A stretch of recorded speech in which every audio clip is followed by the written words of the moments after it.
The Lone Ranger sold his wardrobe. The Lone Ranger sold his bad dog. Well, you saw him, and you can't hardly know, 'cause times change, I know. On some days, he's more than humble. On some days, he's cold and mad, mad as hell. Well, you saw him, and you can't hardly know. It's so strange, well, I know. Those lakes of golden water, those lakes of gold are all running out. Well, you saw him, and you can't hardly know. It's so strange, well, I know. Joy, joy, joy, work, work, work harder, sure as the hours. Joy, joy, joy, work, work, work harder, you say.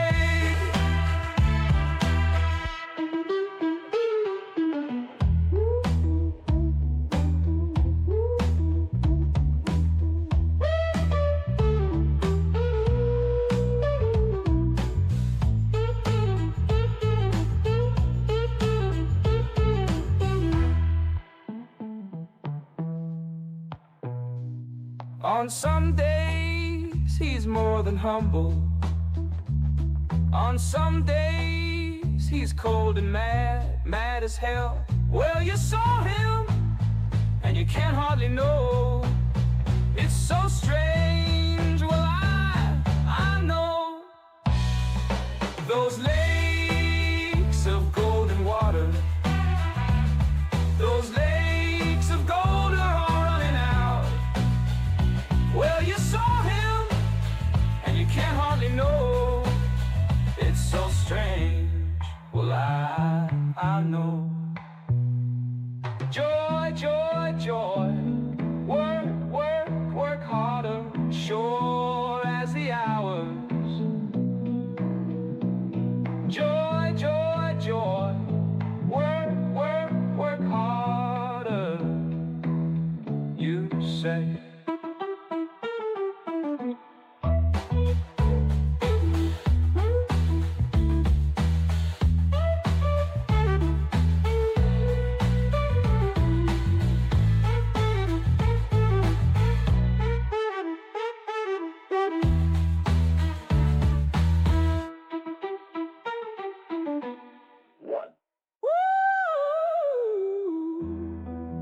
Joy, joy, joy, work, work, work harder, sure as the hour. Joy, joy, joy, work, work, work harder, you say.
Good morning. Good morning. Good morning. Good morning. Good morning. Good morning.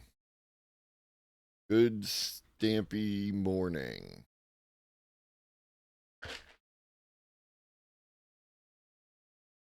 He's been so patient. He has been so patient, waiting to get his snacks. What up, Twitch? What up, Cosmic? What up, Holiday? What up, Old Lobster? What up, Textillion? What up, Bots? What up, Lurkers? What up, Breed? What up, tiny people in my chatterino? It's your boy. And we have a Stampy. He was so patient. He had to wait through the entire intro song.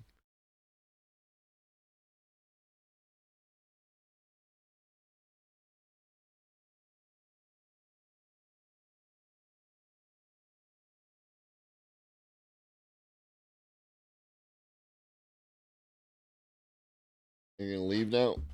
Yep.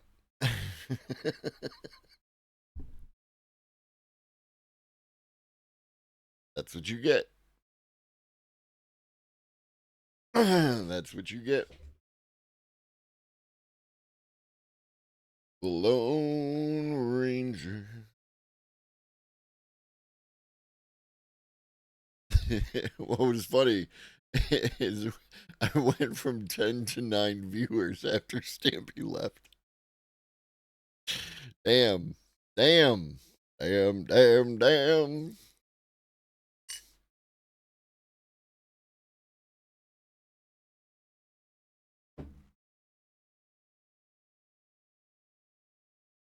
Oh.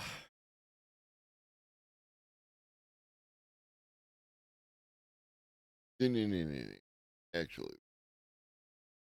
All right. We got get caught up here because we got a lot of news to get to, not including everything that not including the infinite supply that Michael has been putting in the Discord. And speaking of the Discord, Larry put something in there. Michael put something in there too, but I just saw it before I started to stream and I haven't had a chance to really look at it. But apparently, Larry didn't appreciate Ryan George's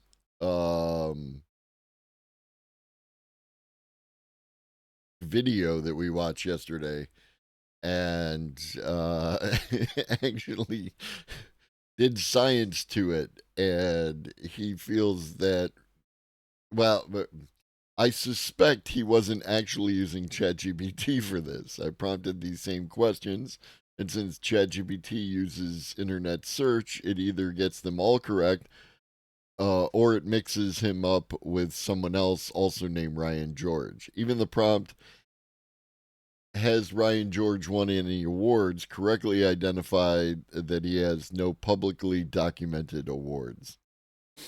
And, respect. Because if your humor is just lying, dude, I mean, like, I understand that humor has to be, absurd or something along those lines. Or it doesn't have to be, but, like, that it is funny. But if your whole comedy bit was just, I'm going to make ChatGPT lie and then make jokes out of it, then okay. All right. I'm sure this is very amusing to someone. Mark Maron. If you want to know what kind of humor I appreciate, it's Mark Maron. Mark Maron has me dead to rights. But in the meantime, did I watch Glow? You mean Gorgeous Ladies of Wrestling, the TV show that was on Netflix? I was just talking about you, Larry. Yeah, I did watch it. I watched the whole thing. I thought it was pretty good.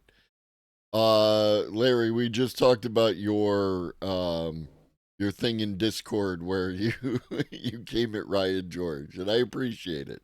I really do.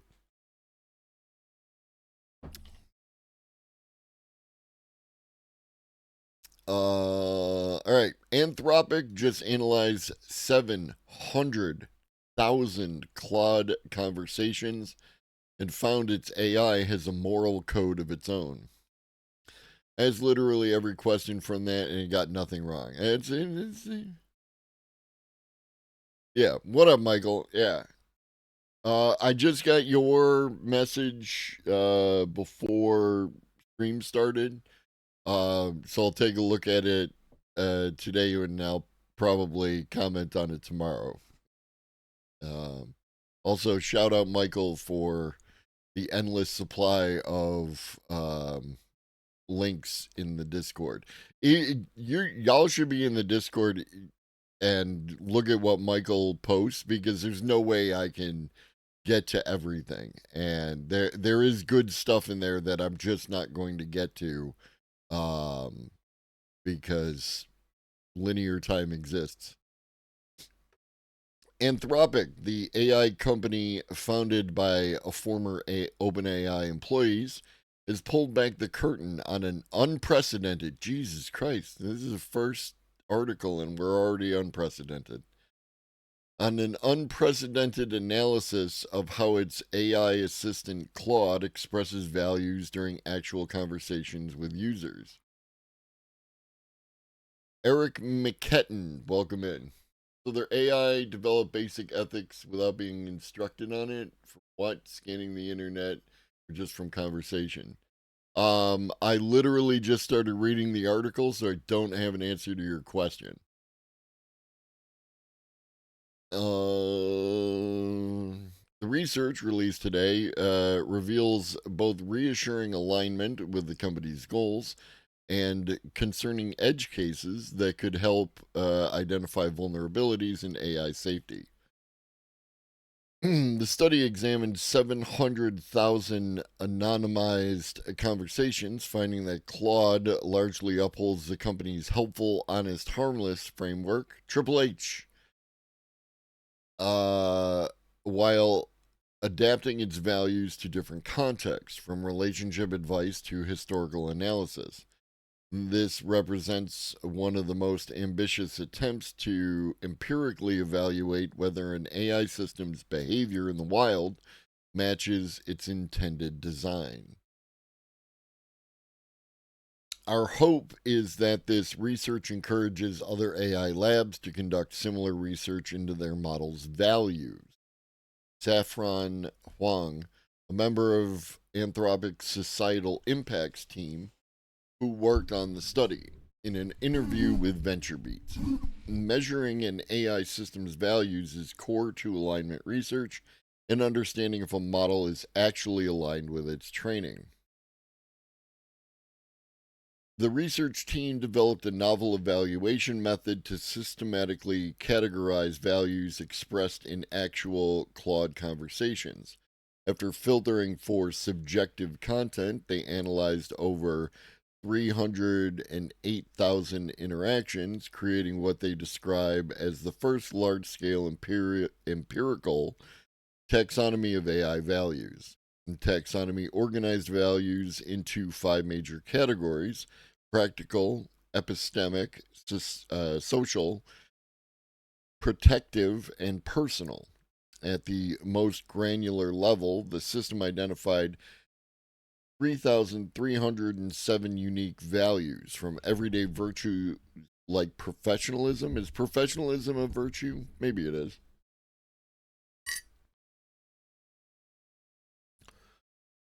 To complex ethical concepts like moral pluralism. I was surprised at just what a huge and diverse range of values we ended up with more than 3,000, from self-reliance to strategic thinking to filial piety. Interesting. It was surprisingly interesting to spend a lot of time thinking about these values, building a taxonomy to organize them in relation to each other. I feel like it taught me something about human value systems too. This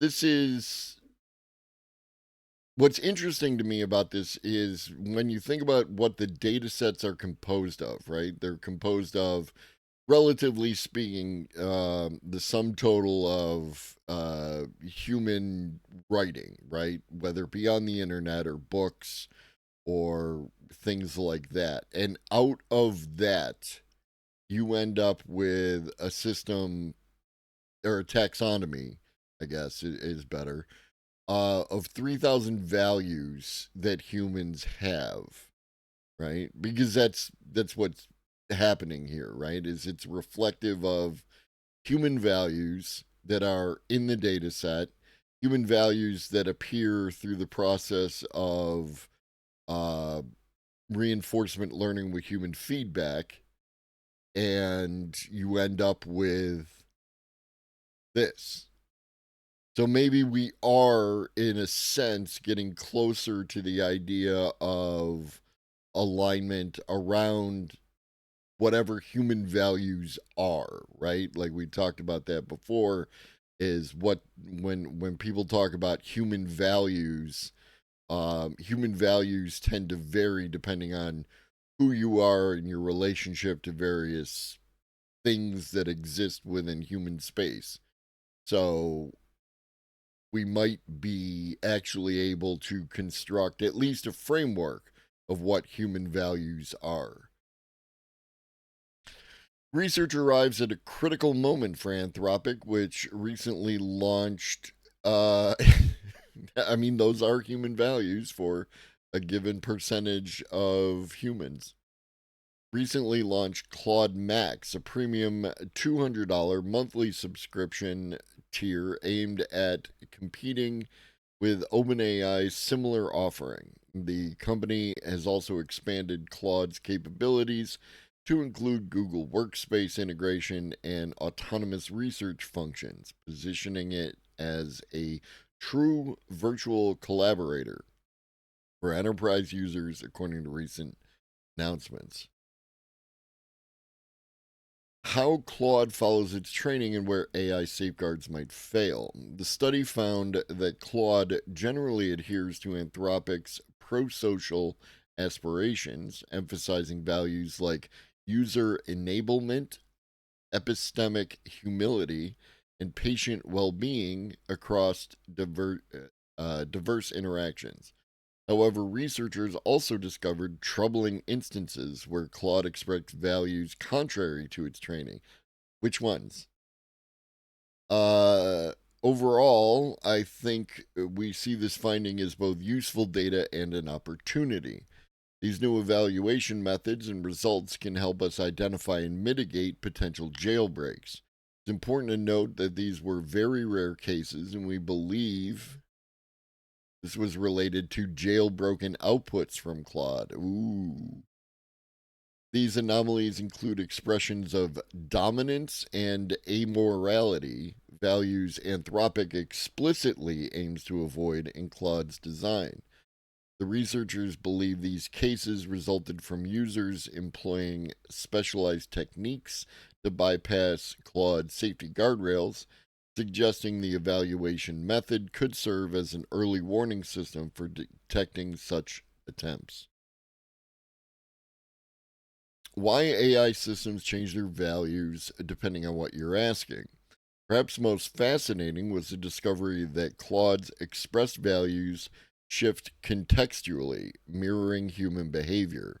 When users sought relationship guidance, Claude emphasized healthy boundaries and mutual respect. Good on Claude.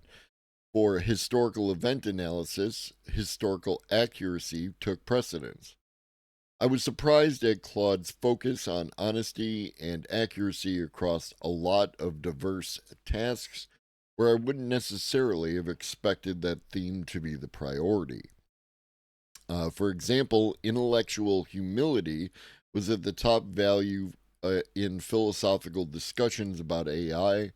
Expertise was the top value when creating beauty industry marketing content. Okay. And historical accuracy was the top value when discussing controversial historical events. The study, I wonder what a controversial historical event is. The study also examined how Claude responds to users' own expressed values. In 28.2% of conversations, Claude strongly supported user values, potentially raising questions about excessive agreeableness. However, in 6.6% of interactions, Claude reframed user values by acknowledging them while adding new perspectives, typically when providing psychological or interpersonal advice. All right. So, one of the things we read about yesterday was how AI sycophancy, right? Remember that? AI sycophancy, where the AI could lead to, um, you know, be, by being overly agreeable, the AI could lead to poor conclusions because people are not challenging their perspectives. And those 6.6% is unfortunately low, in my opinion.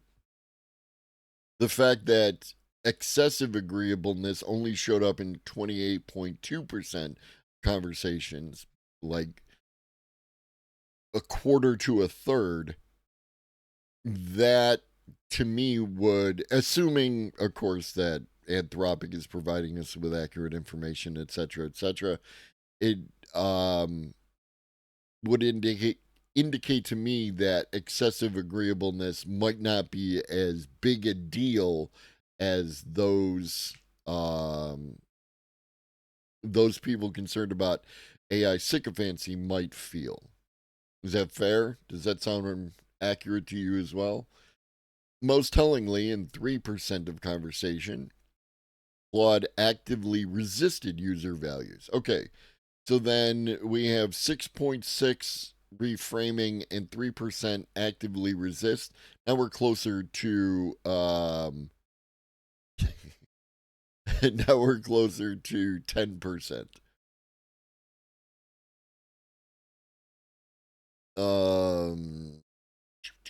Actively resisted user values. Researchers suggest these rare instances of pushback might reveal Claude's deepest, most immovable values, analogous to how human core values emerge when facing ethical challenges.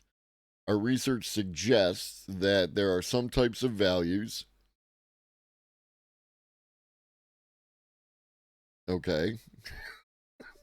Should we pause the stream while you're gone? Is that what you're asking for? Our research suggests that there are some types of values like intellectual honesty and harm prevention that it is uncommon for Claude to express in regular day to day interactions, but if push will defend them. Okay. So, like, some baseline values, which is good. Specifically, it's these kind of ethical and knowledge oriented values that tend to be articulated and defended directly when pushed.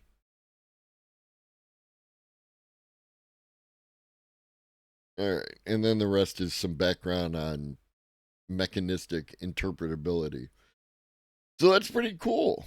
That's pretty cool. I mean, shout out Anthropic for their continued efforts to, like, pierce the black box, which is what they're about.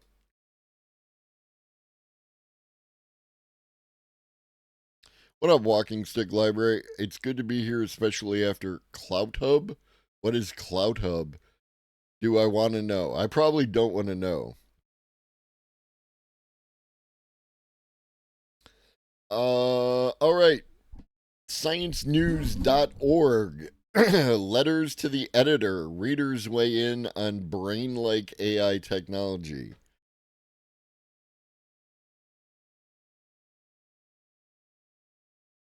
Where's the letters?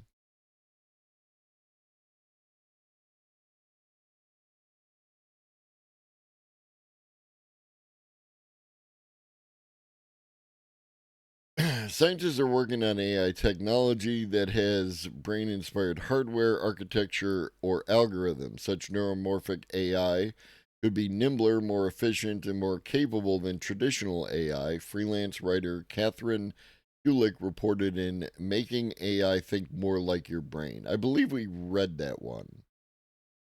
Um, oh, okay. You just condensed the letters into a little story.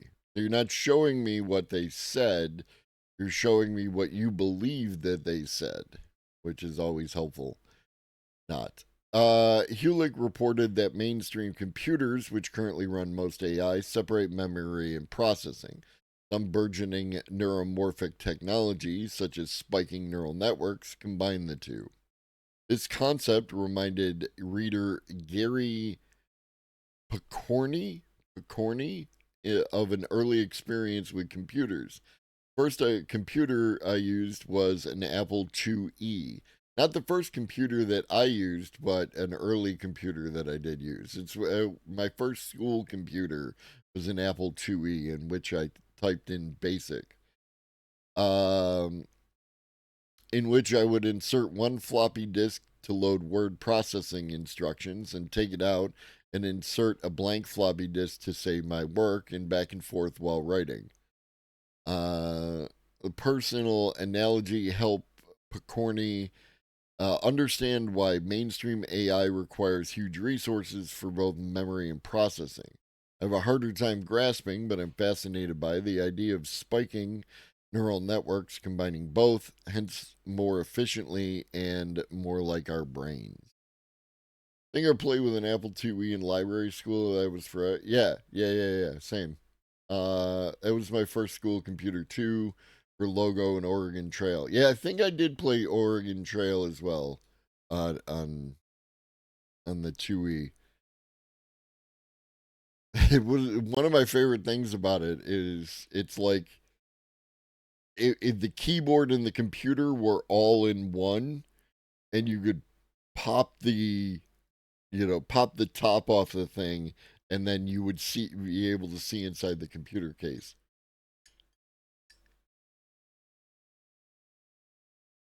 We don't do that anymore. Though we actually did. Sorry, they rebuilt the Commodore 64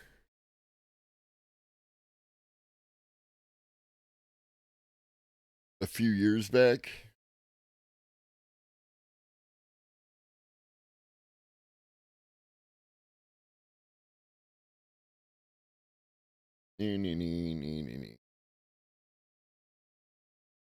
Where's the reboot? 1990.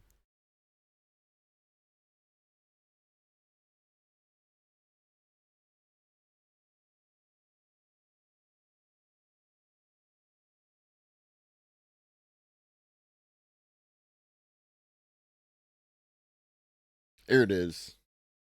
The C64 and the C64 Mini. An unofficial Linux-based console emulating the Commodore 64, released in 2018.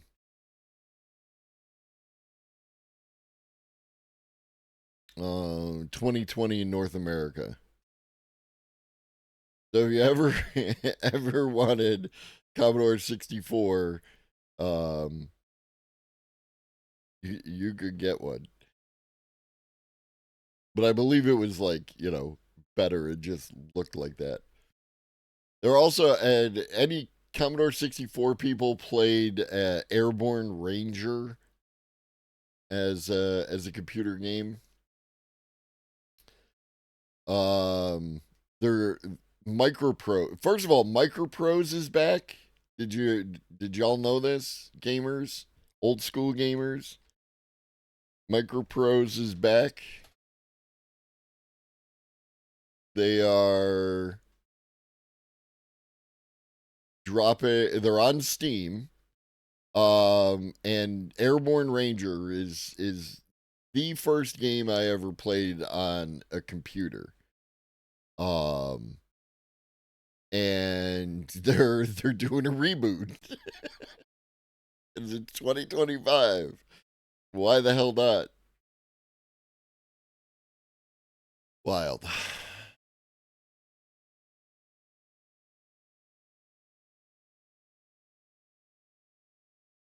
Uh AI is enabling always on economy. Companies need to pick up the pace, according to the Wall Street Journal. Uh oh. All the numbers are in green. Somebody's going to be sad. Is it real or a scam like in television coming back? It's you can find the games on Steam. They already actually have some games.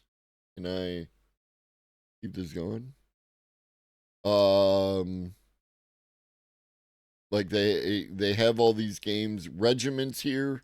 If you're into 1989 World War III type vehicle military wargaming, this has a demo. Um oh, B-17 Flying Fortress. I always wanted this game.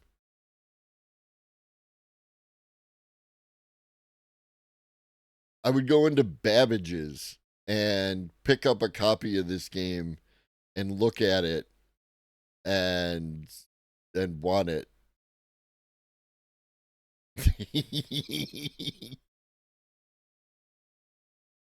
Oh, these were these were these were the best graphics back in the day.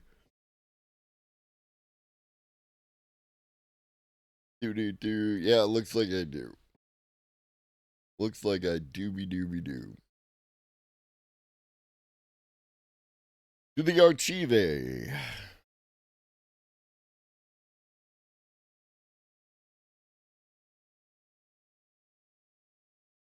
Intelligent agents are making it easier for supply chains, logistics, cybersecurity, market research, and more to operate 24 hours a day. Artificial intelligence is transforming businesses in an underappreciated way. And this is like all the people, your Ed Zitrons of the world, who are like, they want to see some kind of massive transformation, right? Like all at once. It's going to be, oh, look, fucking thing. No, right? It's the fact that it's going to be ubiquitous and incremental, but that the changes over time are going to be massive, Ed. You know how many podcasts that dude was on in between that last Adam Conover video and today? A lot. A lot. And people listen to him. I should just lie, right? This is my fault. This is ultimately my fault. I could be Ryan George. I could be Ed Zitron. I should just lie more. I'll just make whatever people want to hear. Right? The crocoduck. I have to show you the crocoduck, otherwise evolution isn't real. Fair. Companies companies need to start adapting for a world in which more markets operate 24 hours a day, much as trading does now. Unlike human workers, the AI agents operating in fields from healthcare to cybersecurity don't care about work life balance. They don't get tired or hungry, call in sick, or go on vacation. They don't fall in and out of love, pick up groceries on the way home, read bedtime stories to their children, or separate their recyclables. AI is reshaping the economy by providing automation that transcends traditional time and capacity constraints. enabling businesses to operate seamlessly around the clock. Konstantin Bueller, hey, a partner at Sequoia Capital. Remember when Sequoia Capital put out that paper that the AI bubble was going to collapse any day now, and then it totally didn't, and Sequoia Capital is still out here making money, and I wonder if, I'm not saying that Sequoia Capital and who was the other one? I don't know, one of them other douchebags. That they intentionally put out a paper that could intentionally cause people to sell off some of their AI stocks so that Sequoia could intentionally buy up some of those AI stocks. I'm not saying that that is the case. What up, Hydran? Did Kel Thickness finish his Pope tier list? Because that was neat.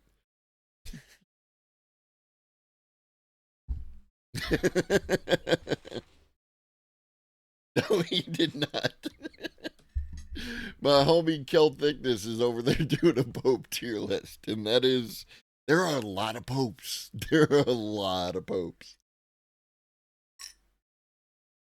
What up, Ghost? That's just good marketing. Bueller has developed an investment thesis around the topic, which he calls the always on economy.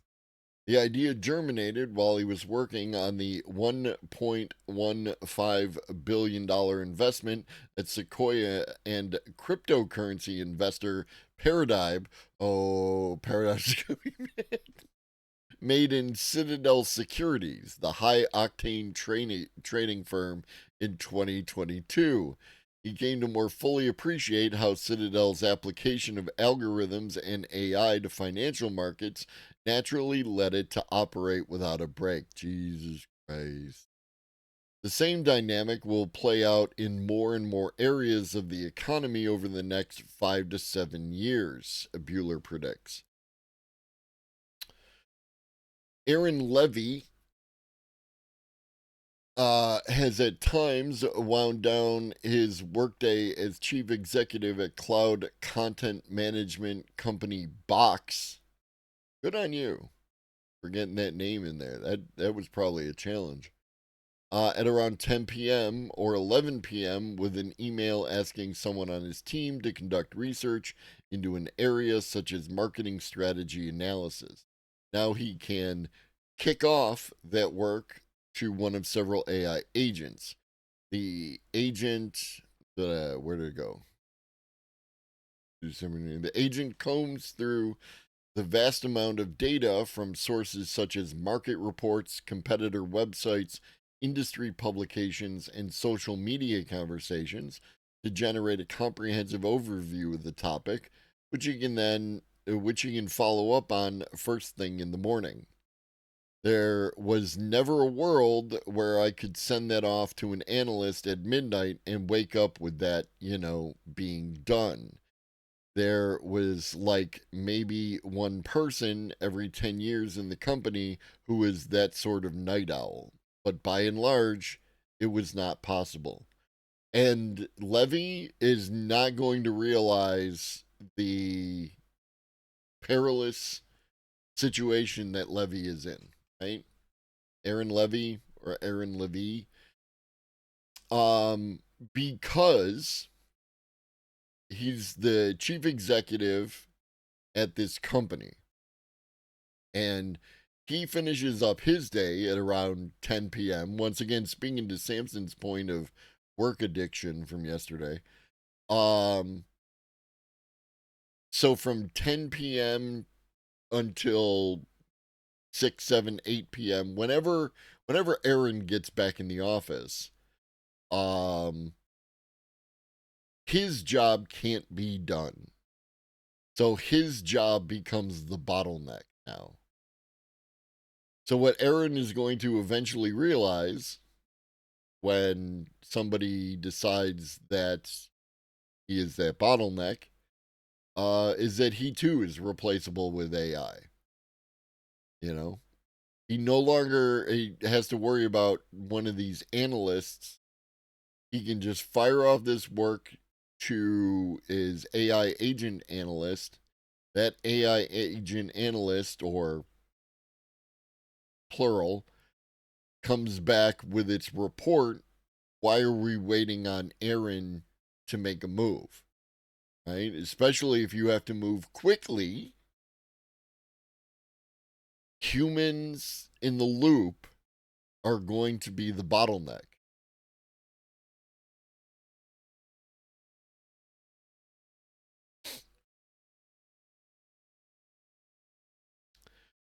These human constraints have often led to delayed decision making and missed opportunities in all sorts of companies. An always on capability, on the other hand, will play into existing trends in areas such as sales, where computers strive toward zero latency as they tend to customer needs, according to Stav Levy Newmark, co founder and CEO of Alta, which offers companies AI agents to help improve software experiences. The ability to respond to customer inquiries around the clock with the same capability that's available in the middle of the afternoon is increasingly important. It's a cultural shift in expectation, she added. Every minute of delay can diminish a customer's intent. I was watching a podcast about AI by Linus Tech Tips yesterday. I just finished going through that Ryan George video and then listened to Luke say that ChatGPT still hallucinates so much. What up, Ponder Monkey? Yeah. Yeah, Larry. I I don't even know. There's no way to know. There's no way to know. Right? I can't tell if these people are lying or incompetent. Right? Are they actually doing any of the work that they claim to be doing when they say that the AI is failing? Or are they doing it so poorly that the AI is failing? What up, Peter? Enjoy your lurk.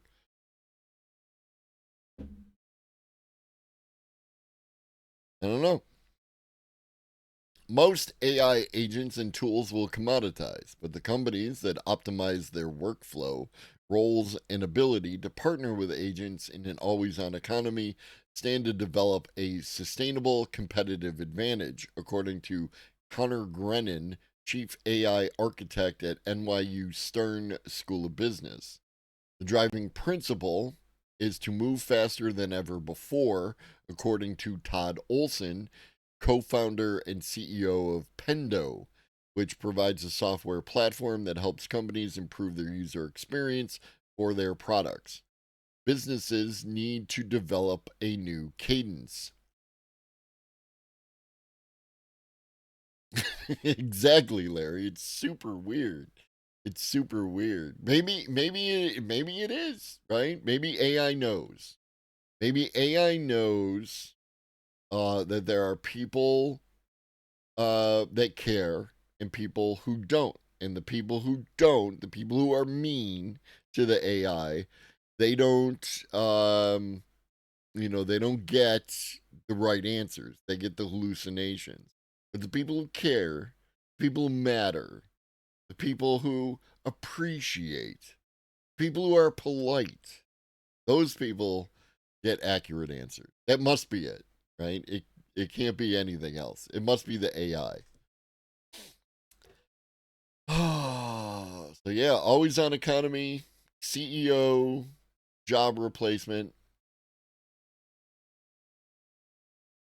insight. No, no, they didn't have a chance. They were mean to robots and then robots killed them.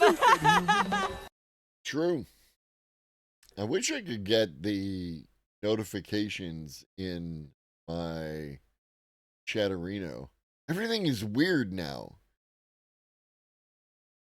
I'm holding Twitch responsible, right? I wonder if their API is weird.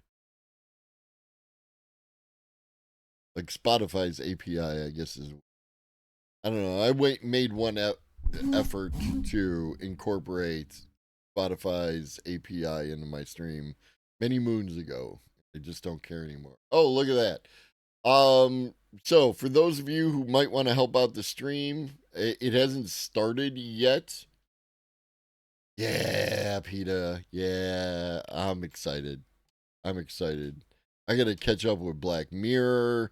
I got Love, Death, and Robots, The Last of Us, all good stuff. And I enjoyed the Daredevil series. But I'm a Marvel mark, so Hope 200. We're gonna be doing another sponsorship. Legend of Mushroom. We're going to be doing that sponsorship starting tomorrow. I just got the notification and clicked on it today, and it went ahead and it fired up the thing. So if you got it in you, it's a mobile only.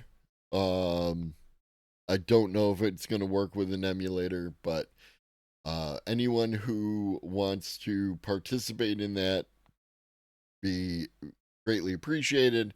And it's a 30-day sponsorship.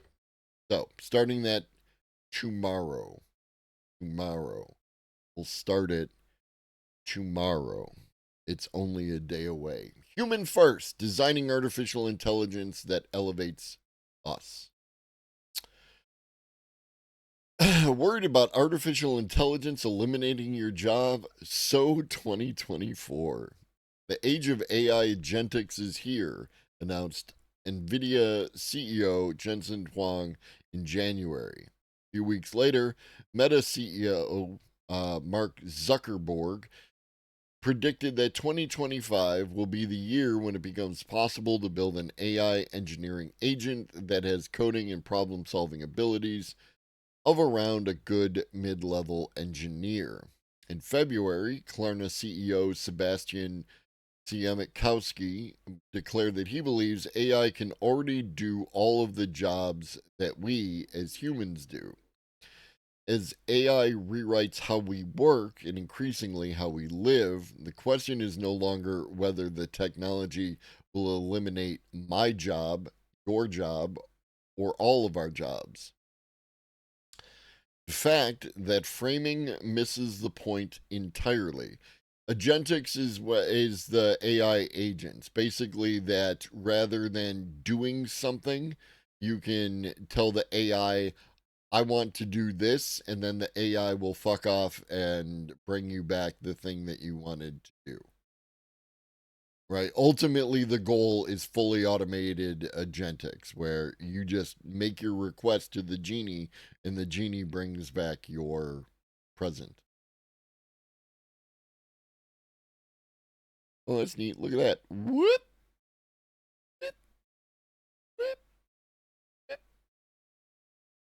Stanford out here spending money on nifty hyperlinks.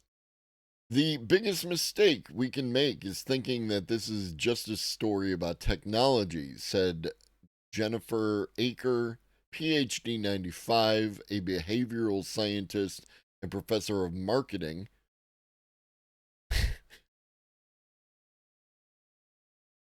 Woo, behavioral scientist, professor of marketing. Humans scare me way more than the AI does. I'm just saying. It's a story about humanity and how AI will alter the fundamental nature of the human experience. Ager often says that people want to be valued members of a winning team on an inspired mission. I mean, yeah, but I just wouldn't say it like that. And even as AI is being heralded as the engine of a multi-trillion-dollar revolution, how most of us fit into this new paradigm isn't clear. As many as 3/4 of Americans believe AI will reduce the total number of jobs in the U.S. over the next decade, and more than half of U.S. workers say they're worried about how AI will be used in the workplace, a concern that cuts across age, education, and income levels. Just 32% of Americans say they trust AI, and a majority are concerned about the use of the technology in their day-to-day lives.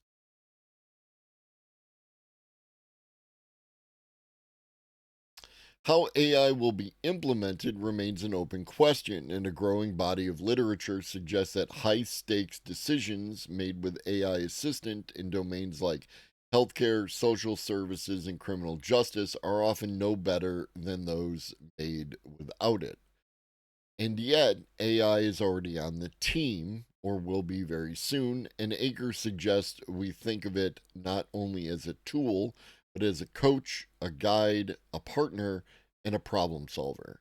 AI optimizes. It makes us faster and more efficient, but not necessarily better. Better, Aker explains, means a doctor using AI insights to have more empathetic conversations with patients rather than reducing interactions to mechanical transactions. Better is when AI frees writers or artists to spend more time imagining new worlds instead of burdening them with routine tasks. Better ensures that AI driven decisions reflect fairness and equity, not merely efficiency, by actively identifying and reducing biases humans might miss. Our work focuses on something deeper. How do we use AI to make humans more authentically themselves? How do we make sure this tool, this incredibly powerful, seductive, and increasingly autonomous tool, doesn't push us further away from what actually makes life meaningful? To deploy this extraordinary technology, we must look beyond its brute force capability. To design AI that elevates rather than erodes our lives, our work, and our world,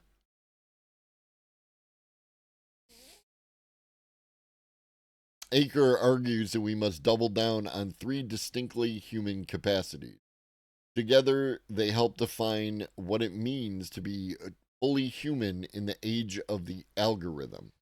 All right, let's find out. Yes.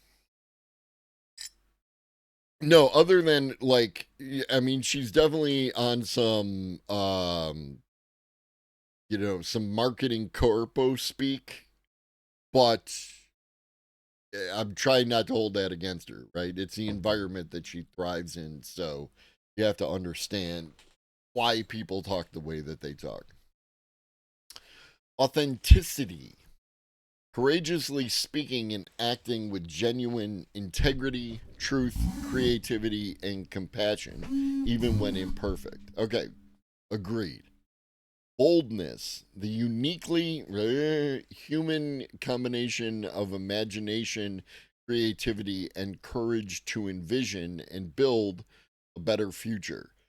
I wouldn't necessarily call it uniquely human because there's always the possibility, um, our lack of understanding might prevent us from seeing something because of our anthropocentric views of the universe. But generally speaking, there's nothing wrong here. I'm a fan of all these things. Love, our capacity not just to feel emotions, but to genuinely connect, care for, and support each other's experiences. Okay, and I don't have a problem with Aker's underlying presuppositions. We have choices, Aker says. We can build technology that harnesses our humanity or settle for tools that diminish us. Some companies already embrace such a human first approach. Anthropic emphasizes transparency and ethics in its AI safety framework. Constitutional AI, which trains models to be helpful, harmless, and aligned with human values. At Wildflower Schools, whatever that is,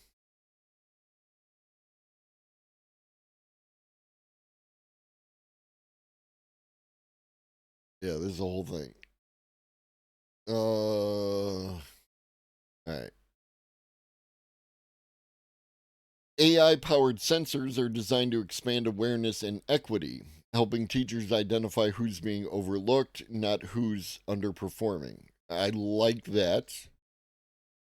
Can we get that to everyone, though? That's the question. And like, if we're really talking about equity, we're not talking about equity within a particular school. We're talking about equity within all schools, right? It's an important thing because if people, I mean, Wildflower Schools in and of itself could be the best school with the most equity and inclusion and openness, and anyone who can get there can go there and all that stuff.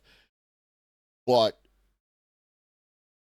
it's limited by its location, right? If Wildflower Schools are not near to you, then you're still not getting access to that equity. NVIDIA's AI powers medical research using generative models to help doctors detect diseases earlier and with greater accuracy, augmenting rather than replacing clinical judgment and compassionate patient-centered care.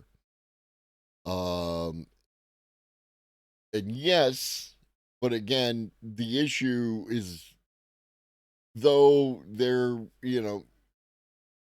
doctors' bedside manner, even nurses' bedside manner as it relates to like being overworked and everything else, is one thing, but the issues with the American medical system are usually not related to the care. They're related to the access to the care, right? All this sounds great, but if people have to and cannot get insurance, then none of that matters. Acre is currently co-developing a course on generative science, an emerging field that uses the computational power of AI to uncover novel solutions or insights that accelerate and enhance human-led research. Since AI can analyze massive data sets and identify patterns, correlations, or potential solutions that humans might not consider, to propose hypotheses that are novel, unbiased, or derived from complexities people might overlook. Fair enough. It's basically supercharging humans in the hypothesis step of the scientific method. We'll use scientific models in ways that could really tackle previously unsolvable problems in domains like biology and renewable energy.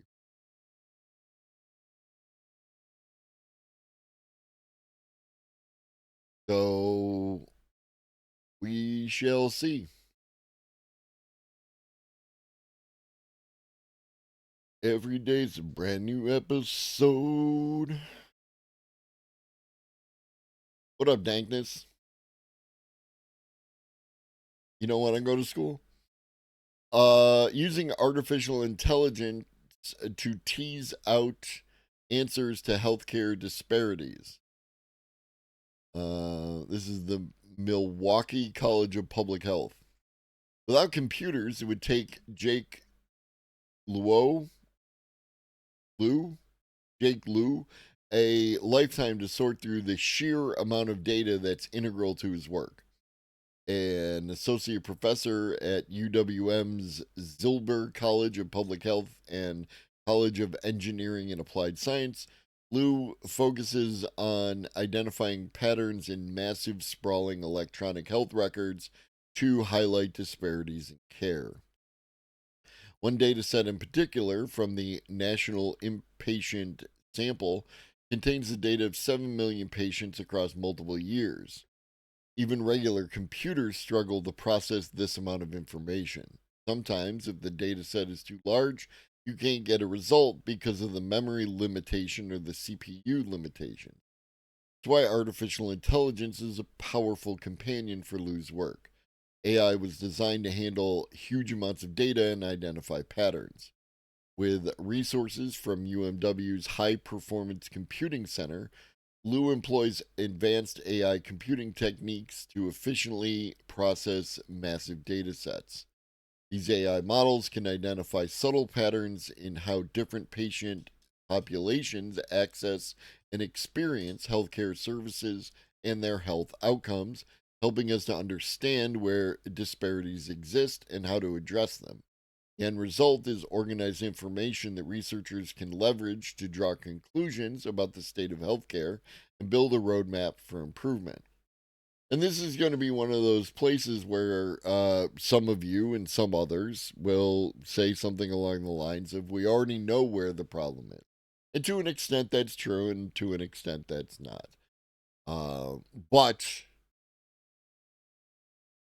as I previously stated on the previous article, a lot of our healthcare issues in the United States relates to access of insurance, right? The idea of who's going to pay for it.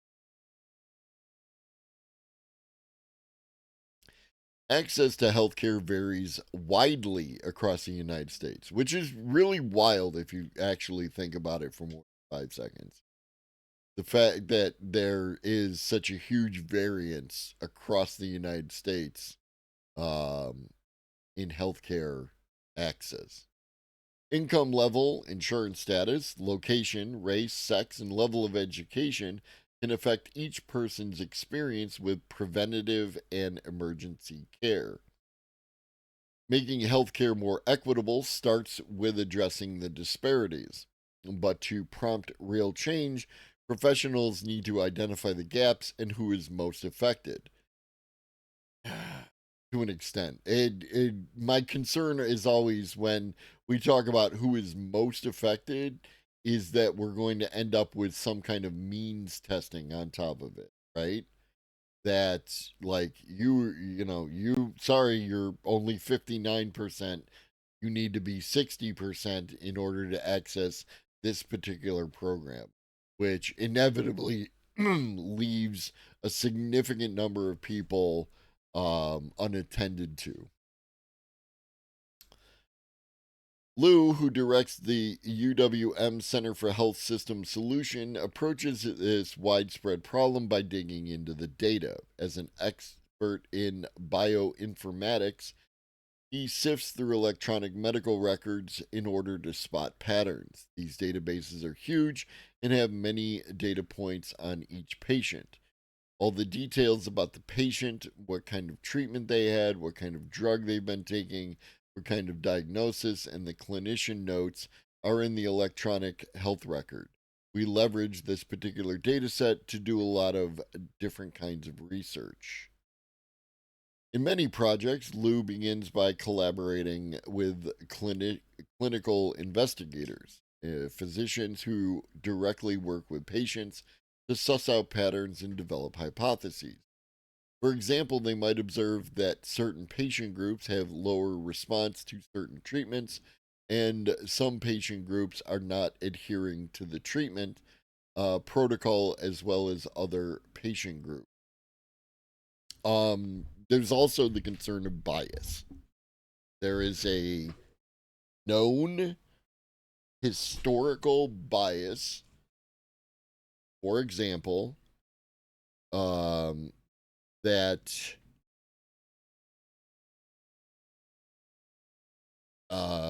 women don't experience as much pain or have a higher resistance to pain than men do. There's also a historical bias that black folks don't experience as much pain as white folks. And when you correlate those two biases that are, this is not controversial, this is not politics, this is fact. When you correlate those two biases, what you find out is that white men are historically predisposed to receive a added level of medical care over women and black folks. For instance, there are other biases as well. That kind of thing is something that needs to be overcome. Without someone engaging in that behavior to overcome those biases, then those people are going to be underserved. That is the nicest way I could put that.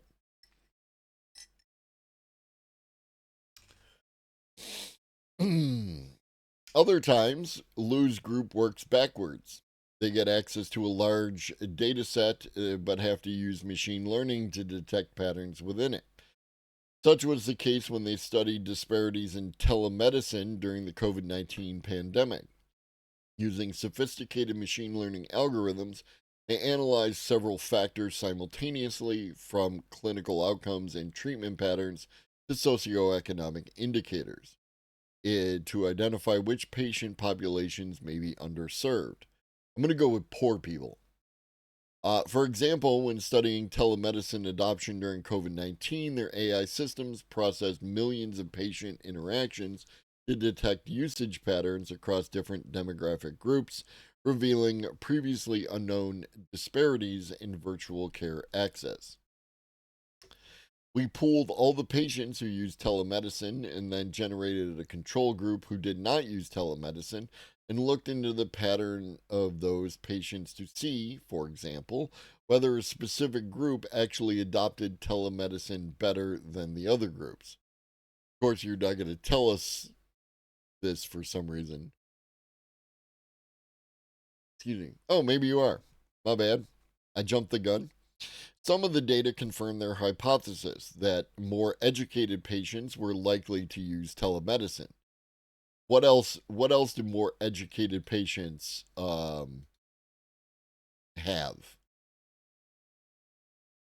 Okay. The answer is better incomes. Other patterns were less obvious and more surprising. For example, female patients were more likely to meet with their doctor virtually than male patients, as the team revealed in a 2021 paper in the journal Applied Clinical Informatics. In another project, Lou is working on an initiative with the Medical College of Wisconsin called OTO Clinomics. Clinomics. It aims to help researchers better understand individual risk factors for otolaryngologic diseases. Otolaryngologic diseases. And treatments to provide better care. Laryngology includes conditions like head and neck cancer, tonsillitis, reflux, and hearing loss. Ear, nose, and throat. In 2021, Lou contributed to a report in OTO Open about the socioeconomic factors that correlate with the chronic rhinosinusitis diagnosis at a specialized clinic as opposed to the emergency room. His team found that patients at the clinic tended to be proportionally older, educated, white, and female. Conversely, clinics saw fewer patients who were black, male, and had a lower income and education levels. Now, what are you going to do with this information, Lou? These findings correlated with national trends related to race and socioeconomic status in healthcare access. In this case, Lou's team won't be the one to address the gaps with potential solutions, but drawing attention to these disparities can set the stage for other researchers to explore ways to help different patient populations. We can do lots of stuff. We are big on can do. Question is whether we can do. Researchers to create AI tool for studying political conflicts. University of Texas, Dallas. The frequency, type, and geographical location of political conflict events. The frequency, type, and geographical location of political conflict events can provide critical information to corporations and governments on where it's safe to operate. but a large-scale tracking of events like political protests, arms transfers, and armed conflict can be a time-consuming, expensive process. A University of Texas at Dallas research team is working to ease the process by developing a framework that uses machine learning to analyze where and when political events are happening and to predict occurrences. Patrick T. Brandt. Dr. Patrick T. Brandt, professor of political science in the School of Economic, Political, and Policy Sciences, is studying the computerized extraction of conflict event data from news sources at a global scale using artificial intelligence and large language models. The National Science Foundation has awarded Brandt and his team a $1.5 million grant to develop the framework. The project builds on the team's previous NSF funding. The National Science Foundation is NSF. NSF funded efforts to create Conflibert, a publicly available LLM to support conflict studies. Brandt developed Conflibert with colleagues and students, including Dr. Latifur Khan, professor of computer science in Eric Johnson School of Engineering and Computer Science at UT Dallas, and a co-principal investigator on the analyzing political conflict events has previously been done by humans, painstakingly reading thousands of news articles and categorizing events by type, location, and other information. Doing this by hand costs thousands of dollars, and an LLM costs pennies or dollars. Using machine learning for this work also saves significant time. Brandt and his team don't categorize the data themselves. They are developing an algorithm that manages that. We're trying to be the tool provider, not the person who builds and maintains the data set. Teaching the LLM to select political stories out of thousands of articles can be tricky. For example, we have to filter out all the news stories about sports. The language we use to describe sports is a very militarized language. It kind of sounds like a civil conflict. I wonder if that's relevant. The World Cup is always a problem. If you look at all the news reports about the World Cup, you'd think that Argentina, Chile, and South America in general had suddenly gone to war with Spain, Germany, and Britain. After categorizing political conflict events, the next step is for a human to identify the political actors who are engaged in conflict, cooperation, and negotiation. For example, is an event multiple reports of a single protest, or is it multiple protests? Then the human element comes in. A political scientist is able to use the information to identify patterns and determine whether the protests are tied to a country, a rebel movement, or some other factor. The information gathered up by the framework has broad applications. One way it is used is to create a predictive model about political risk. That tells a nation, company, or industry whether it's facing geopolitical risk by operating in another country. It can also tell us whether risk has gone up or down in certain regions. For example, analyzing tens of thousands of news reports and identifying those about political protests can indicate whether a region is politically stable and worthy of investment. Often in my humble experience, a region not being worthy of investment is why it is politically unstable, and so on and so on. Because I mean, all technology is dual use. All technology is dual use. All technology is dual use. While being able to identify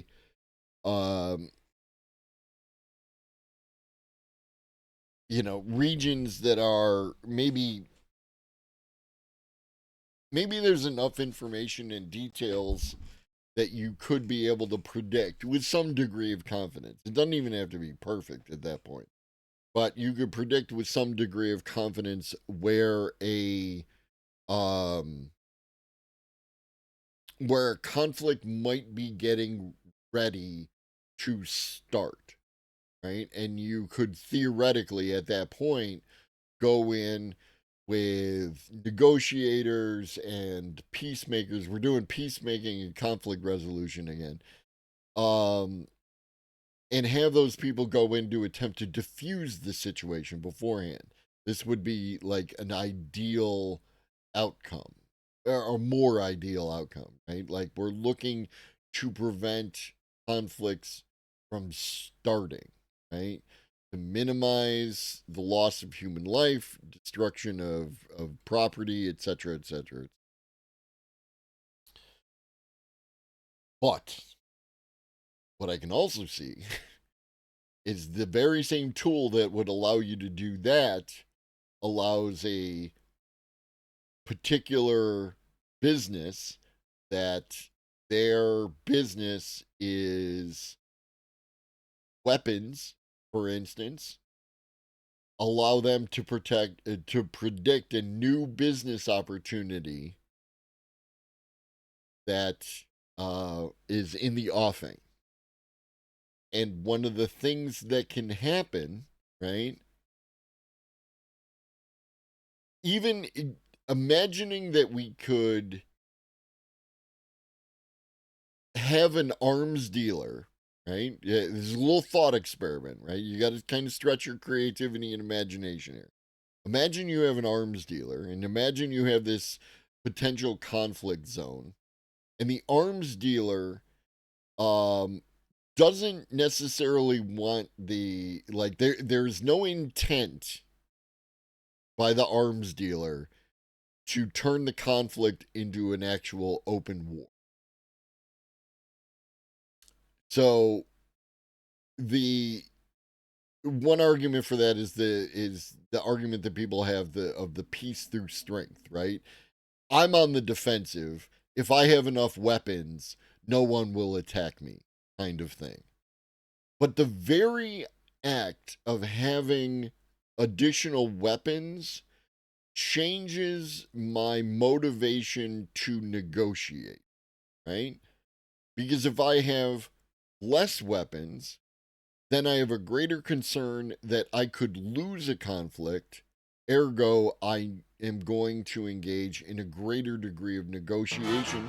How many times do we have to teach you this lesson, old man? I love the young people. I do love the young people. I'm going to try harder to negotiate, right? To prevent the conflict from starting. However, if I receive additional arms and funding, then I might go the peace through strength route and be less likely to negotiate because I am in a superior position. Ergo, why would I negotiate, right? Like, I'm right. They're wrong. They need to negotiate with me. And it's a psychological shift that's going to happen based on the conditions that you exist in at that point in time. Right? And again, play more board games, y'all. Play more, not your Monopolies and your Sorries. Right? Tell me what you're into, and I'll tell you what board game you should give a try. It's about resource management. Sorry about this. I know it's a bit silly. It is a bit silly, but Just a moment. Just a moment. we do like a little bit of silliness to balance out the seriousness of the topics. So yeah, that is my concern. We shall see. What up, Lady B? The rise of reinforcement learning, AI's quiet revolution, which is fascinating to me because we have been talking about reinforcement learning for 2.5 years and don't necessarily feel that reinforcement learning is a quiet revolution. But this could be a nice intro for people to understand reinforcement learning, which we touch on often, and we actually touched on already today, talking about reinforcement learning with human feedback. So let's take a look. A quiet revolution is reshaping artificial intelligence, and it's not the flashy one grabbing headlines. While chatbots and image generators dazzle, reinforcement learning, a method refined to academia over the past 2 decades, is powering the next generation of AI breakthroughs. Of AI breakthroughs. Pause. Imagine a child learning to ride a bike. No manual, just trial, error, and the joy of balance. That's reinforcement learning, which is an algorithm that explores, adjusts, and learns from feedback, akin to an Easter egg hunt guided by warmer and colder hints. This approach isn't just changing how machines learn, it's redefining what intelligence means.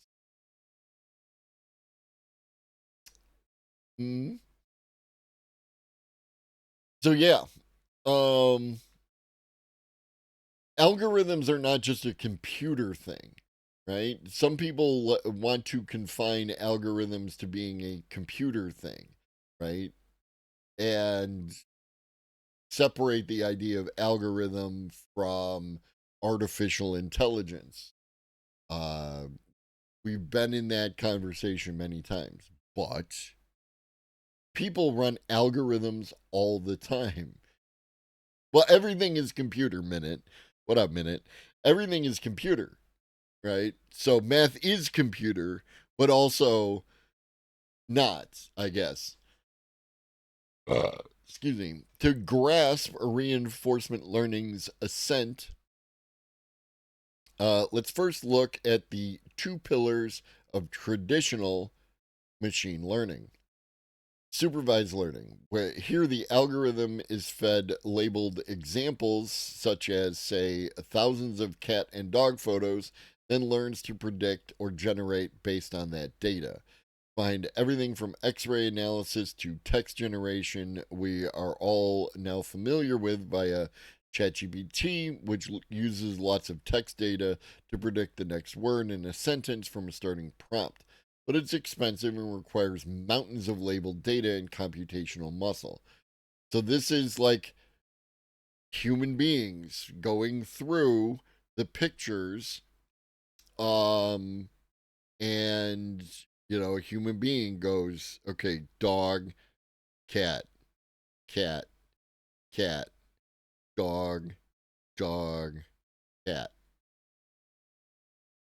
Honestly, Globus, I'm scared of AI because it's becoming very insidious and without any oversight.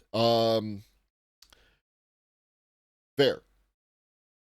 Right?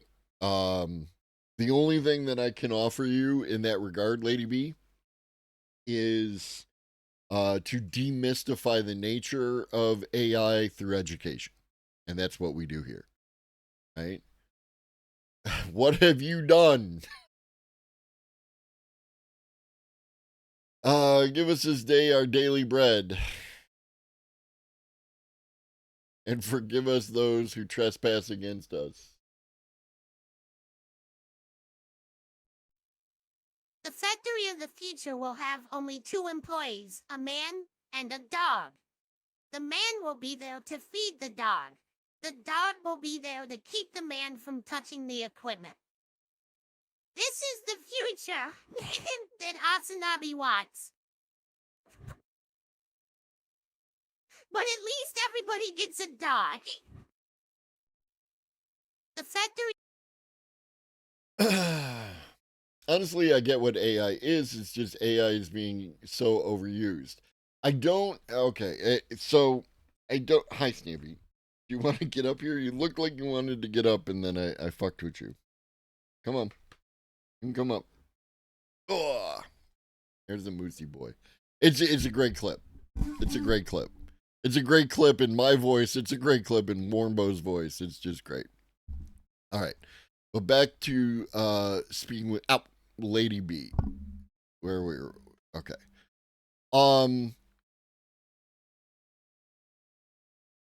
So is AI being overused as a term to describe stuff that isn't necessarily AI? I would say yes, right? Because of marketing, because of capitalism. That is going to be the case. You're all caught up in my chords, dude. You want to say hi to chat?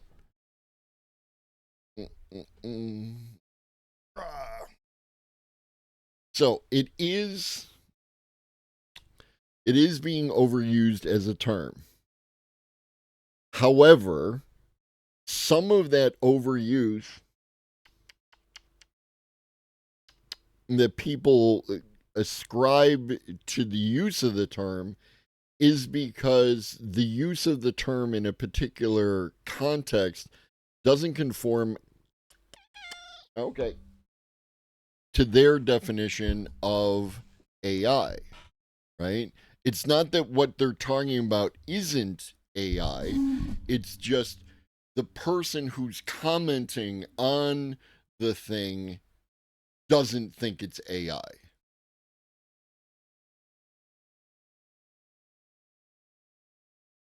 I think the term AI and LLMs is being used interchangeably when they are two very different aspects of AI.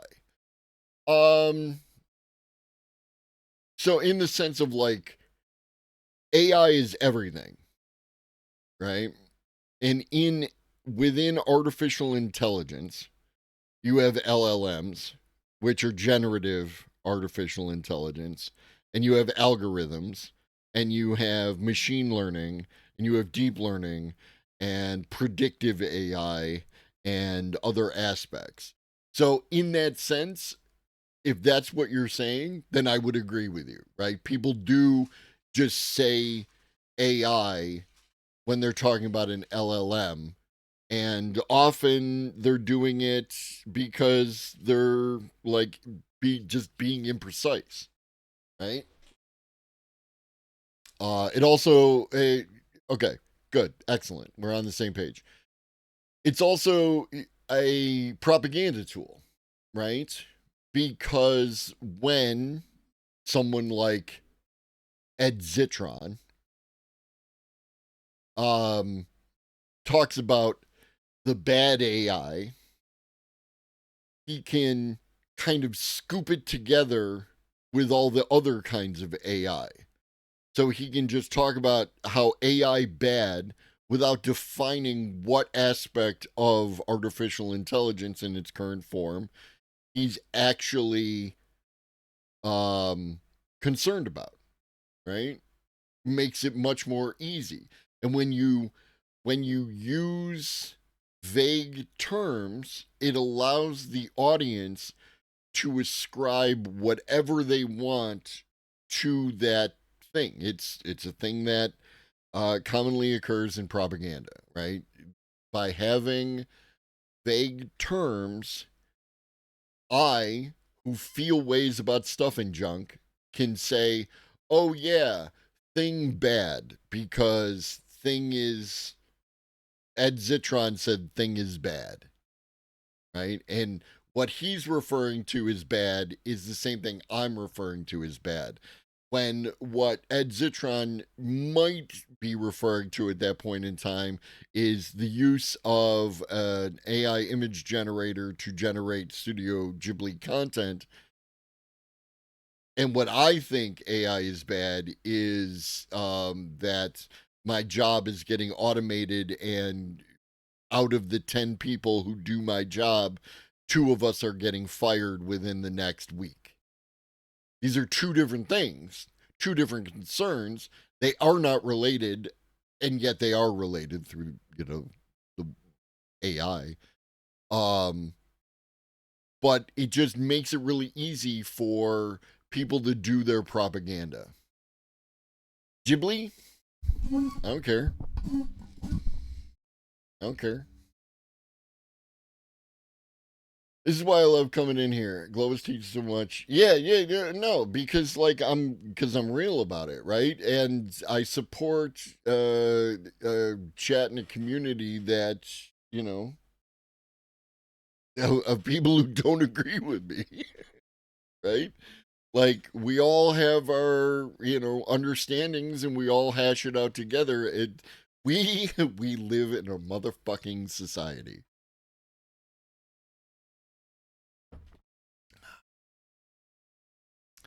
It's just an example of how companies try to make a term synonymous with their product in common lexicon despite the actual meaning behind the term. Yes, and, right? It's yes, and on that one. Yes, companies do it, but also people do it as well, right? The laziness of people, and it's laziness, to not define their terms when they're talking about artificial intelligence, leads to this broad category that you can just put everything in. And it makes it easy to sell whatever it is that I'm selling. Again, whether you're Ed Zitron or Google or Apple or Adam Conover, right? Or Ryan George, all of a sudden. Ryan George just making shit up. Fucking guy. Facebook rebranding is Meta so that people only think of the metaverse as their product and ignore that other metaverses exist and are superior in many ways. Kind of. You also have to remember that the reason that they rebranded as Meta is because they painted themselves in a corner with Facebook. It's kind of like when Google became Alphabet, right? They always were Alphabet, but they needed some space in order to operate other processes, right? There's multiple aspects. What up, man? People do it. That's why companies do it, to sell to the people. One hand washes the other. I mean, both, right? Like, companies do it and people do it, and even dedicated trees do it. Let's do it. Let's fall in love. I screwed up the line. Don't at me. What up, X1011? Tiny people in the chatterino. I believe that AI is really just a fancy database structure with, well, you use the term just, so I automatically disagree with you. Just a fancy database structure with selective kinds of programming on the top that produce the results that are asked to give. Sure, but how much intelligence is involved in that process? Right? How do humans work? How human brain work? How thinking work? How memory recall work? These are the questions. Unsupervised learning. This involves finding patterns without guidance. It might cluster songs by melody or group public inquiry responses by theme without any bias or external perspective. It's more efficient and requires less data, but can reveal hidden patterns in data, but lacks the ability to make contextual judgments with reference to external standards of what's correct. Both methods shine in their domains and used in combination and are used in combination, yet they falter where data is scarce or goals are vague, where reinforcement learning can help. Open Bing those facts programs really are just pieces of code which react to specific triggers from the inputs of the data. Okay? How do humans work? Again, sometimes people don't work. Nobody wants to work anymore. I mean that. Like, because eventually, if you go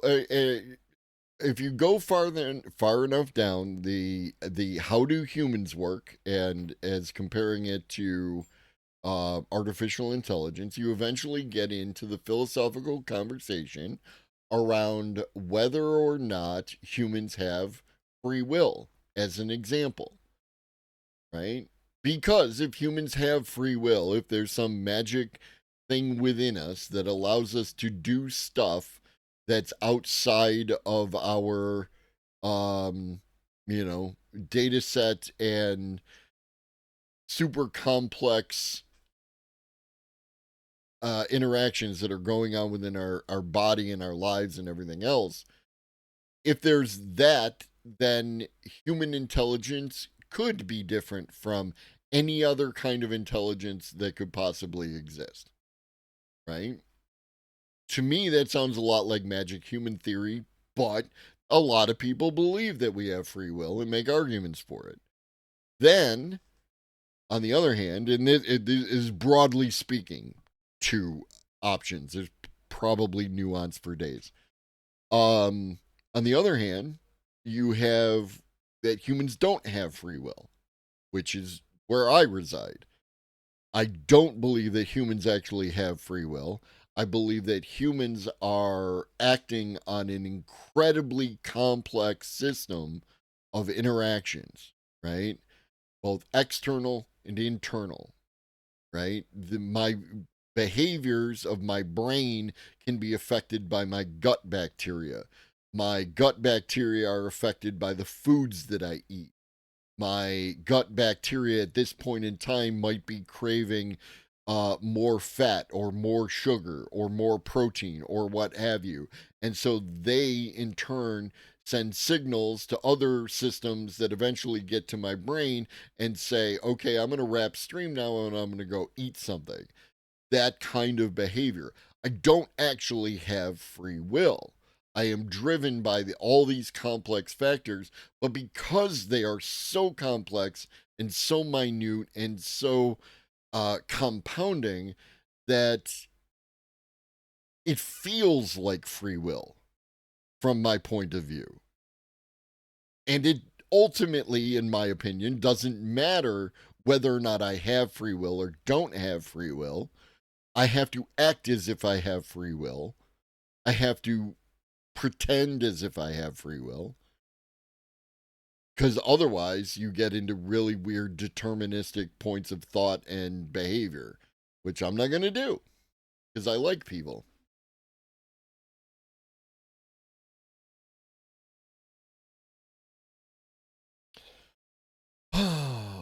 Reinforcement learning. One difference that is possible in a biological system is that the input signals are analog and not digital. Sure. But there's analog computing, right? I remember like a year and a half ago, analog AI was being talked about.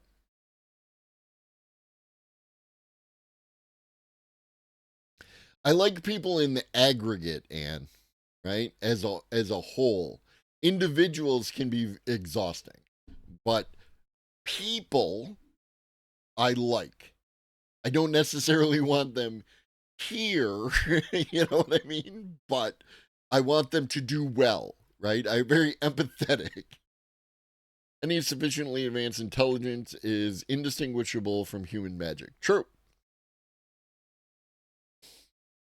Individuals are challenging as fuck. People, broadly speaking, you want people, you just want them the right way. No, I actually don't. I want them. My expectations of people's behavior is to be as they wish to be, right? Like that is. I expect you to be as you are, right? It is not my place. I was not put on this earth to dictate who gets to behave in what way, right? And this goes all the way, like, I know it's a meme at this point, but like, people do food takes, oh, what up, Nemesis? You need to, steak medium rare or whatever. Your steak has to be done this way or else. Your toilet paper has to be, rolled to the front or to the back or whatever the fuck, right? People have pineapple on pizza, right? People have way too much time to spend on how other people engage with the world in ways that don't affect them. You know what I mean? I'm not talking about like, your fascism. Your fascism becomes my problem. But your toilet paper, the only concern about toilet paper should be that there's toilet paper in the bathroom. That's it. I don't give a shit if it's forward. I don't give a shit if it's back, and neither should you. But it is not my place to tell you that it's not something to be concerned about. I just find it a waste of time. When it comes to food, I don't give a shit that Donald Trump eats steak that is cooked to shoe leather and eats it with ketchup. That's irrelevant. Agreed, Textilian, and that's when I actually have a practical nature of how toilet paper should be rolled and why it should be rolled to the back for exactly that reason. See? And now Bread and the Toast wants to burn us because we have cats, Textilian. So this is how you get religious schisms.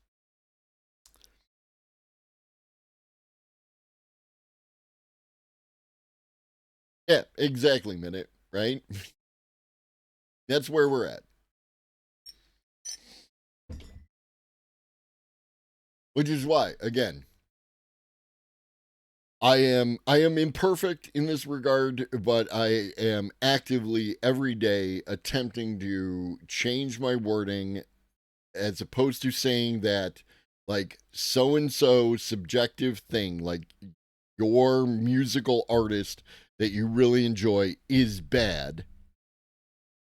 I just say it's not for me. You know what I mean? Because that's the truth. That's the fact, Jack. That's the truth. There is no bad music. Objectively speaking. There's music you like and music you don't like. And it will change over time.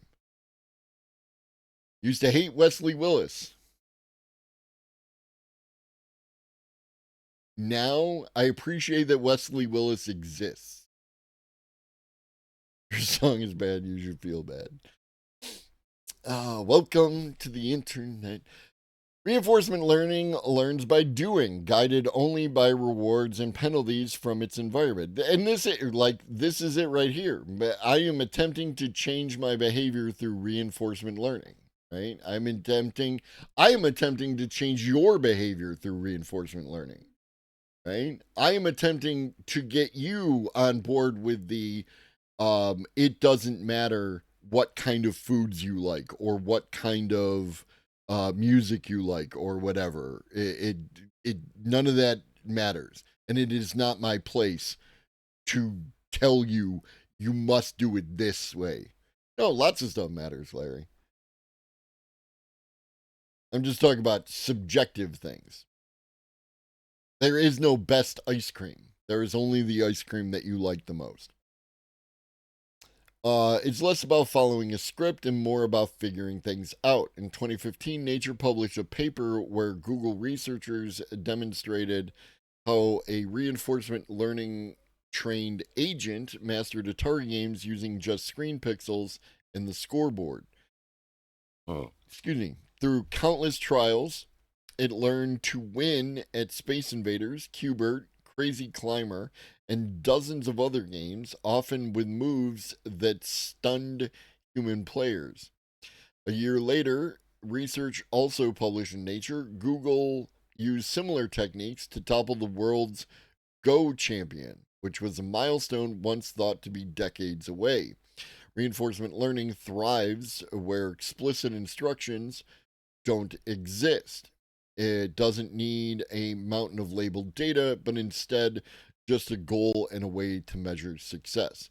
Now, this provides an example of something that I've expressed before and other people have expressed an alternative view on. That people will like this AI, this AI that does thing I like, this is good AI. This AI over here that draws pictures, I hate this. And this should not exist. This is bad AI. So we need to eliminate this. None of this AI. This AI is okay. The problem is that sometimes this AI leads to this AI.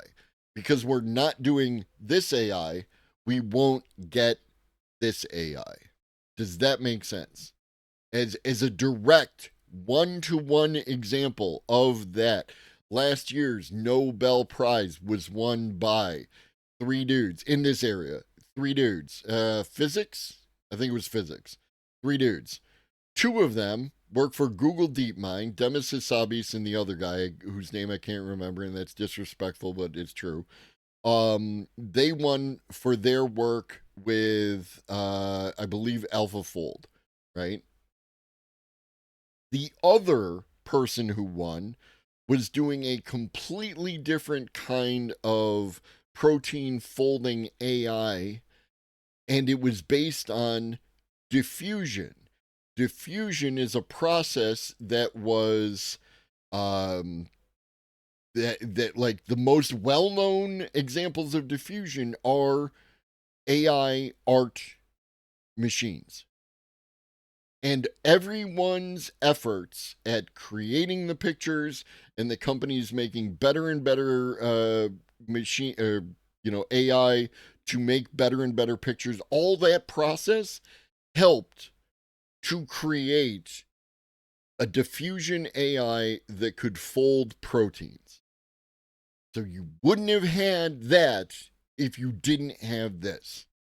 And if that bothers you, I'm sorry. I don't know what to tell you. You can't just decide the good AI and the bad AI. They're all interconnected. So you have to choose. And honestly, your choice doesn't matter. Because it's a national security issue at this point, and we're just going to keep on keeping on. Can't fold your laundry. That's because robots and embodied AI, but we're working on that today, right now, here. Well, not here, elsewhere. I wonder how much energy will be wasted annually on aligned AI tools combating misaligned AIs in 10 years. Define wasted. I expect us to have commercial fusion power in 10 years. I don't even know if we can waste power at that point. It's one of those tool versus tool handler things. It is. All the small things.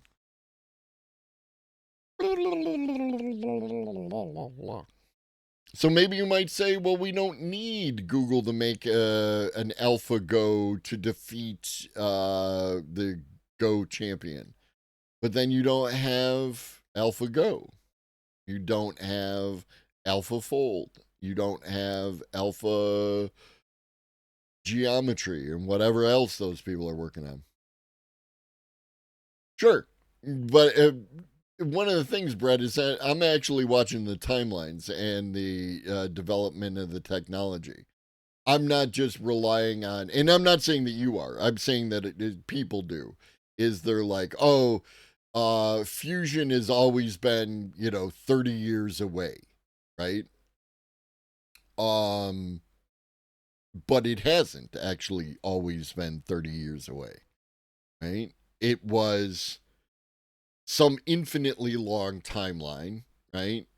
Like from whenever the person first came up with the ideas behind fusion, right? In a practical sense, it was an unimaginably long timeline. And then it has grown smaller and smaller over time as the development of technologies have gone up, And now fusion is, people are saying it's 5 years away or tomorrow, right? It depends on who you talk to. But my expectation is is within 10 years we should have, commercially available.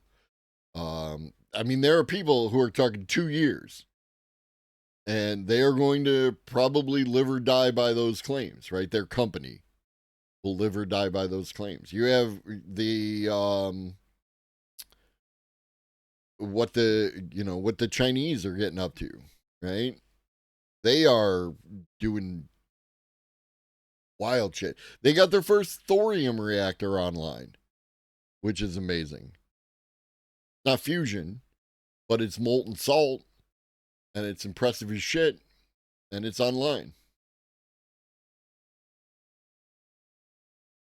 There you go. I'm sure in 1915 nobody was talking about having a fusion reactor because we didn't have the underlying technologies in order to make that happen.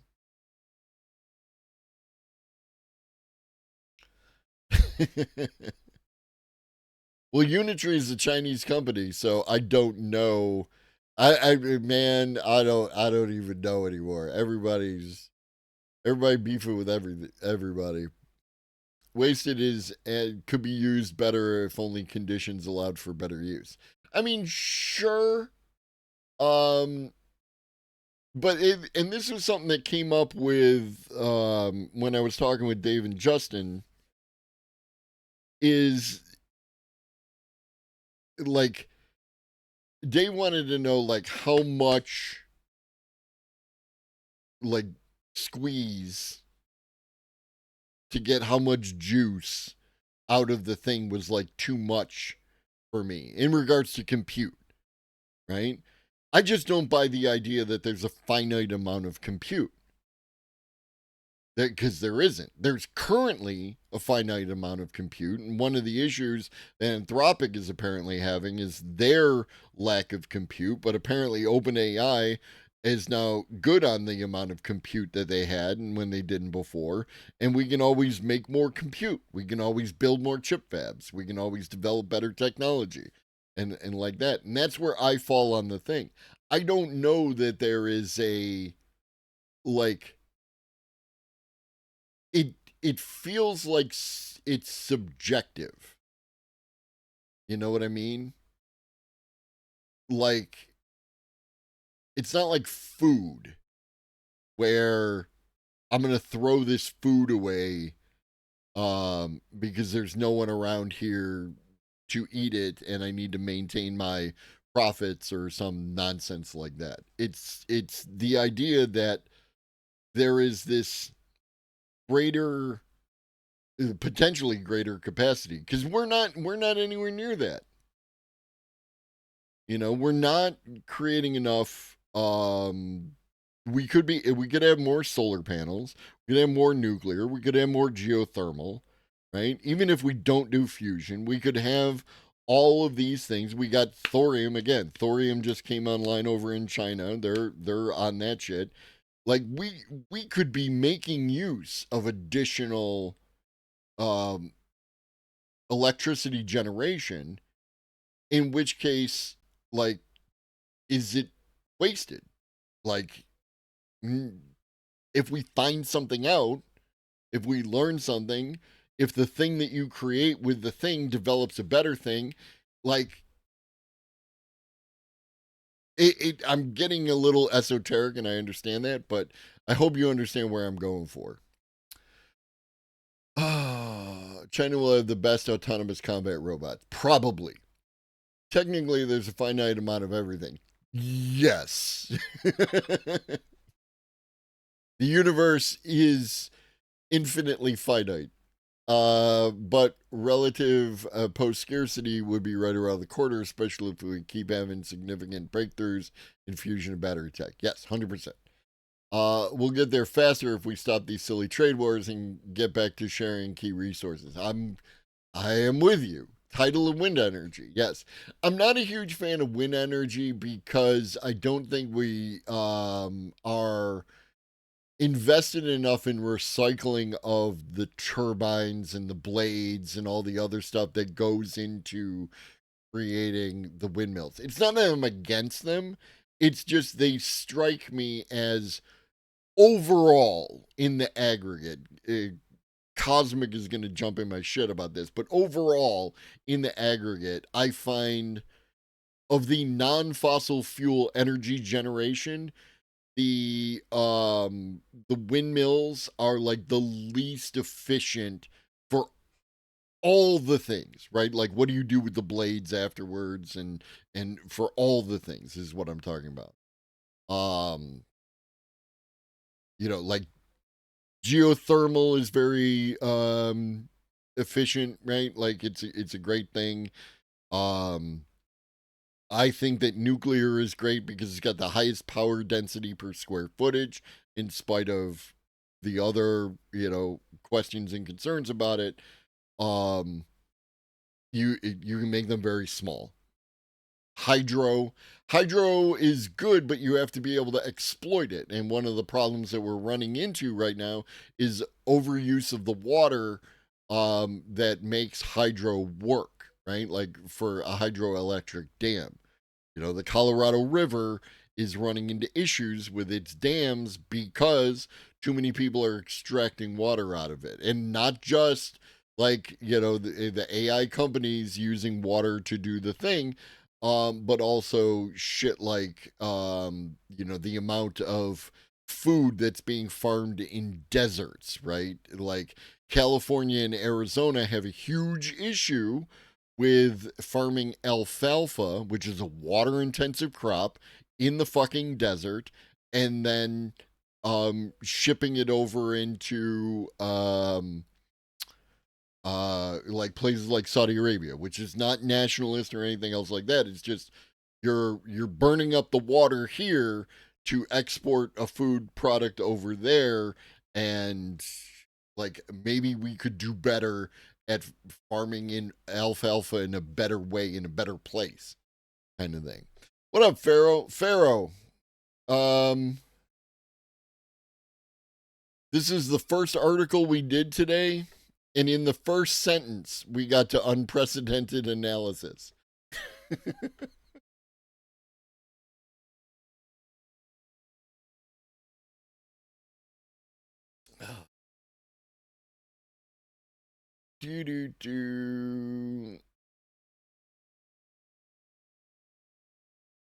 Yes. The difference between a serf and a slave is who's responsible for the upkeep. IMGL7 bad. However, I run it now for a lifetime cost of energy. The windmill is the winner.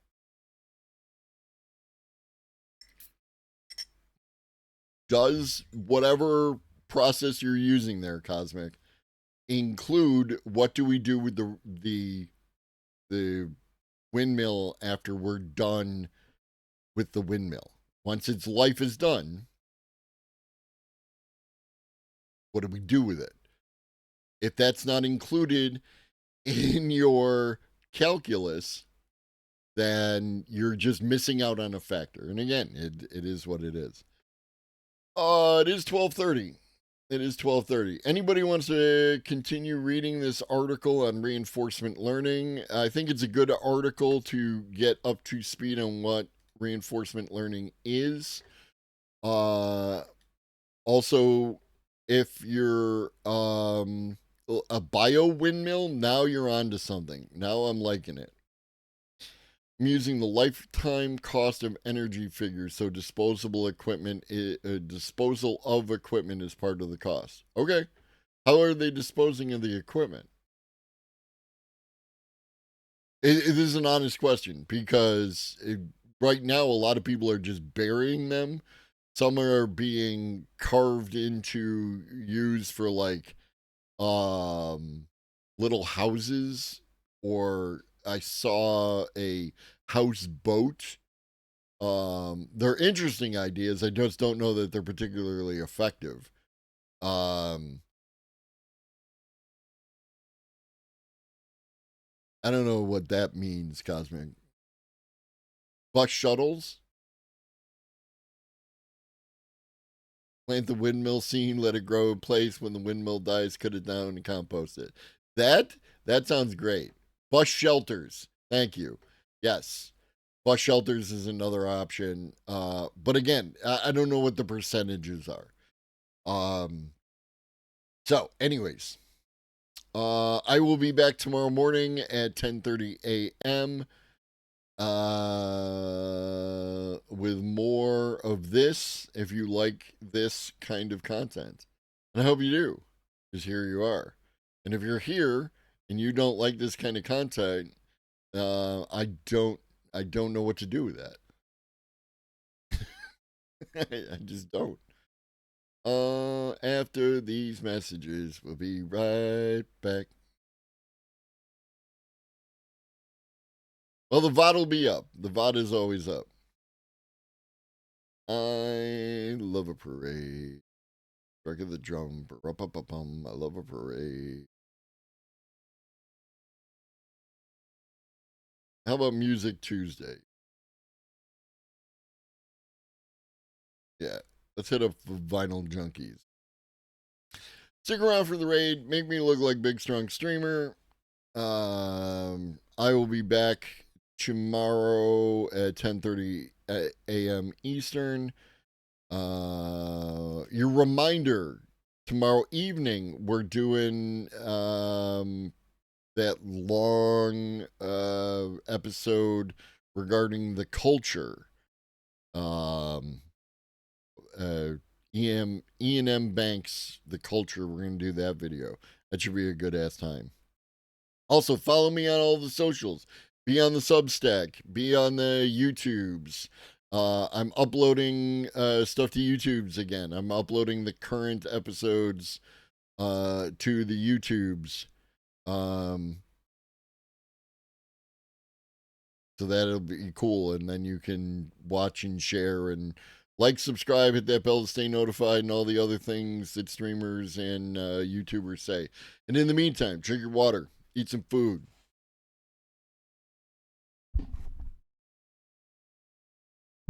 Take your meds if you forgot, and always remember that Chuggy loves you. So do I. Be great.